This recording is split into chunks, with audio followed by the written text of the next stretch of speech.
ओशो के ये विचार शिक्षा में क्रांति पुस्तक से ली गई है। सुखी रहने का सफल मंत्र है, दुख पर ध्यान दोगे तो हमेशा दुखी रहोगे, सुख पर ध्यान देना शुरू करो। दरअसल तुम जिस पर ध्यान देते हो वह चीज़ सक्रिय हो जाती है। ध्यान सबसे बड़ी कुंजी है। दुख को त्यागो। लगता है कि तुम दुख से मजा लेने वाले हो, तुम्हें कष्ट से प्रेम है।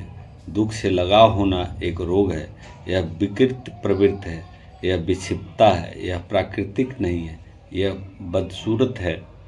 पर मुश्किल यह है कि सिखाया यही गया है कि एक बात याद रखो कि मानवता पर रोग हावी रहा है, निरोग नहीं। और इसका भी एक कारण है, असल में स्वस्थ व्यक्ति जिंदगी का मजा लेने में इतना व्यस्त रहता है कि वह दूसरों पर हावी होने की फिक्र ही नहीं करता। अस्वस्थ व्यक्ति मजा ले ही नहीं सकता, इसलिए वह अपनी सारी ऊर्जा वर्चस्व कायम करने में लगा देता है। जो गीत गा सकता है, जो नाच सकता है, वह नाचेगा, वह और गाएगा, वह सितारों भरे आसमान के नीचे उत्सव मनाएगा। लेकिन जो नाच नहीं सकता, जो विकलांग है, जिसे लकवा मार गया है, वह कोने में पड़ा रहेगा और योजनाएं बनाएगा कि दूसरे पर कैसे हावी हुआ जाए। वह कुटिल बन जाएगा और जो रचनाशील है वह रचेगा, जो नहीं रच सकता वह नष्ट करेगा, क्योंकि उसे भी तो दुनिया को दिखाना है कि वह भी है। जो रोगी है, अस्वस्थ है, बदसूरत है, प्रतिभाहीन है, उसमें रचनाशीलता नहीं है। जो घटिया है, जो मूर्ख है, ऐसे सभी लोग वर्चस्व स्थापित करने के मामले में काफ़ी चालाक होते हैं। वे हावी रहने के तरीके और जरिए खोज ही निकालते हैं। वे राजनेता बन जाते हैं, वे पुरोहित बन जाते हैं, और चूंकि जो काम में वे खुद नहीं कर सकते उसे वे दूसरों को भी नहीं करने दे सकते, इसलिए वे हर तरह की खुशी के खिलाफ होते हैं। जरा इसके पीछे का कारण देखो। अगर वह खुद जिंदगी का मजा नहीं ले सकता तो वह कम से कम तुम्हारे मजे में जहर तो घोल ही सकता है। इसलिए सभी तरह के विकलांग एक जगह जमा होकर अपनी बुद्धि लगाते हैं ताकि जोरदार नैतिकता का ढांचा खड़ा कर सके और फिर उनके आधार पर हर चीज़ की भर्त्सना कर सके।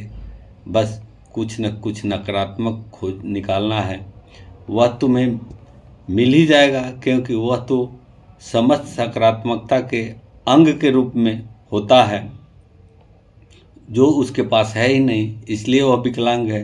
जब तुम प्रेम करते हो तो नफरत भी कर सकते हो। जो व्यक्ति नपुंसक है और जो प्रेम नहीं कर सकता वह हमेशा नकारात्मक पर ही जोर देगा, वह हमेशा नकारात्मक को ही बढ़ा चढ़ा कर पेश करेगा। वह हमेशा तुमसे कहेगा अगर तुम प्रेम में पड़े तो दुख उठाओगे, तुम जाल में फंस जाओगे, तुम्हें तकलीफ़ें भोगनी होगी, और स्वाभाविक रूप से जब भी घृणा के क्षण आएंगे तुम दुख का सामना करोगे तो तुम्हें वह व्यक्ति याद आएगा कि वह सही कहता था। फिर घृणा के क्षण तो आने ही हैं। फिर एक स्वाभाविक प्रवृत्ति होती है कि मनुष्य रोगों के प्रति ज़्यादा सचेत होता है न कि स्वास्थ्य के प्रति। जब स्वस्थ होते हो तो तुम अपने शरीर के बारे में भूल जाते हो, लेकिन जैसे ही सिर दर्द होता है या कोई दर्द या फिर पेट का दर्द, देह का तो नहीं भूल पाते। देह होती है तब प्रमुखता से होती है, बड़े जोर से होती है। वह तुम्हारा दरवाज़ा खटखटाती है, वह तुम्हारा ध्यान खींचती है। जब तुम प्रेम में होते हो और खुशी में होते हो तो भूल जाते हो, लेकिन जब संघर्ष, नफरत और गुस्सा होता है तो तुम उसे बढ़ा चढ़ाकर पेश करने लगते हो। ऊपर से वे विकलांग लोग, वे नैतिकतावादी, वे पुरोहित, वे राजनेता, वे मिलकर चिल्लाते हैं एक स्वर में से कि देखो, हमसे तुमसे पहले ही कहा था और तुमने हमारी नहीं सुनी। प्रेम को त्यागो, प्रेम दुख बनाता है, इसे त्यागो, उसे त्यागो, जीवन को त्यागो। इन बातों को अगर बार बार दोहराया जाता है तो उसका असर होने लगता है। लोग उसके सामने सम्मोहन में फंस जाते हैं। तुम कहते हो कि तुम उपवास करते रहे हो, तुमने ब्रह्मचर्य व्रत का पालन किया है। उपवास का भला बुद्धत्व से क्या ताल्लुक हो सकता है? ब्रह्मचर्य का बुद्धत्व से कोई संबंध नहीं हो सकता। बेतुकी बात है। जो भी तुम करते हो, जैसे भी तुम कहते हो कि मैं बुद्धत्व प्राप्त करने के लिए रात भर जागता रहा हूँ, दिन में बुद्धत्व प्राप्त करने की कोशिश क्यों नहीं करते? रात भर जागने की क्या ज़रूरत है? ये कुदरत के विरोध में तुम कार्य क्यों करते हो? बुद्धत्व प्रकृति के खिलाफ नहीं होता, वह प्रकृति की परितृप्ति है, वह तो प्रकृति की अभिव्यक्ति है, वह तो जितना संभव हो सकता है उतनी प्रकृति है। प्रकृति के खिलाफ होने पर नहीं बल्कि साथ होने पर ही तुम बुद्धत्व तक पहुँचते हो। वह बहाव के खिलाफ तैरने से नहीं बल्कि उसके साथ बहने से मिलता है। नदी की यात्रा तो पहले से ही समुद्र की तरफ है, तुम्हें उसके खिलाफ तैरना शुरू करने की कोई ज़रूरत नहीं, जबकि तुम करते ही यही हो। आप पूछोगे कि तो मुझे क्या करना चाहिए? मैं कहूँगा कि दुख के प्रति अपनी आसक्ति त्याग दो। तुम बुद्धत्व की खोज नहीं कर सकते हो, बल्कि तुम तो दुख की खोज में लगे हुए हो। बुद्धत्व तो सिर्फ एक बहाना है। जीवन से प्रेम करो और अधिक खुश रहो जब तुम एकदम प्रसन्न होते हो। संभावना तभी होती है वरना नहीं। कारण यह है कि दुख तुम्हें बंद कर देता है, सुख तुम्हें खोलता है।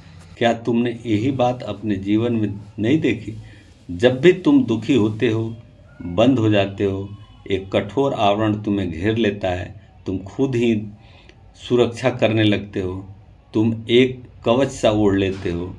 वजह यह है कि तुम जानते हो कि तुम्हारे पहले से काफ़ी तकलीफ है, और जब तुम और चोट बर्दाश्त नहीं कर सकते हो, दुखी लोग हमेशा कठोर हो जाते हैं, उनकी नरमी खत्म हो जाती है, वे चट्टानों जैसे हो जाते हैं। एक प्रसन्न व्यक्ति तो एक फूल की तरह है, उसे ऐसा वरदान मिला हुआ है कि वह सारी दुनिया को आशीर्वाद दे सकता है। वह ऐसा वरदान से संपन्न है कि खुलने की जरूरत कर सकता है। उसके लिए खुलने की कोई ज़रूरत नहीं, क्योंकि सभी कुछ कितना अच्छा है, कितना मित्रतापूर्ण है।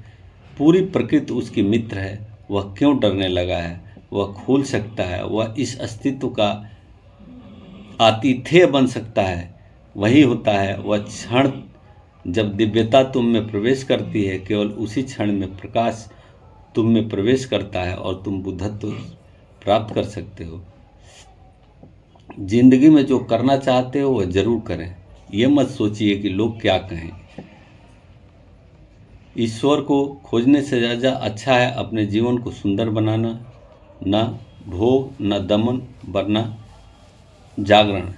किसी से किसी भी तरह की प्रतिस्पर्धा की ज़रूरत नहीं है। जीवन कोई त्रासदी नहीं है, एक हास्य है।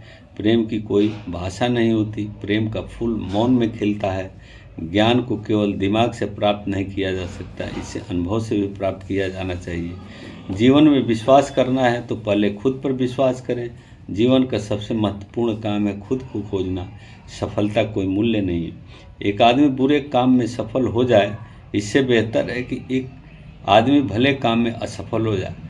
जब मैं कहता हूँ कि आप देवी देवता हैं, तो मेरा मतलब है कि आप में अनंत संभावनाएं हैं, आपकी क्षमताएं अनंत है। प्रेम और अहंकार प्रकाश और अंधकार की तरह है। अतीत को जाने दो और भविष्य के बारे में मत सोचो। प्रेम की भाषा नहीं होती, प्रेम का फूल मौन में खिलता है। समाज हमेशा तुम्हें औसत बनाने की कोशिश करेगा। सभी धर्म सत्य की ओर इशारा करते हैं, लेकिन कोई भी धर्म सत्य नहीं है। अगर आपको कोई फूल पसंद है तो उसे मत तोड़िए, क्योंकि यदि तुम उसे उठाओगे तो वह मर जाएगा और वह वैसा नहीं रहेगा जैसा तुम करते हो चाहते हो। इसलिए अगर आपको कोई फूल पसंद है तो उसे रहने दें। प्यार का मतलब अधिकार जमाना नहीं, प्यार जीवन को हर संभव तरीके से अनुभव करें। भला बुरा, अंधेरा उजाला, खट्टा मीठा, सर्दी गर्मी, सभी अनुभवों से गुजरें। अनुभव आपके पास होगा। ओशो के अनुसार उत्तेजना होने का मतलब जीवन से प्यार करना है। आप समान रूप से उत्तेजित हो सकते हैं जब आप जीवन से इतना प्यार करते हैं कि आप इसकी प्रकृति को समझना चाहते हैं। आप इसमें थोड़ा और संगीत, थोड़ा और कविता, थोड़ा और नृत्य लाना चाहते हैं।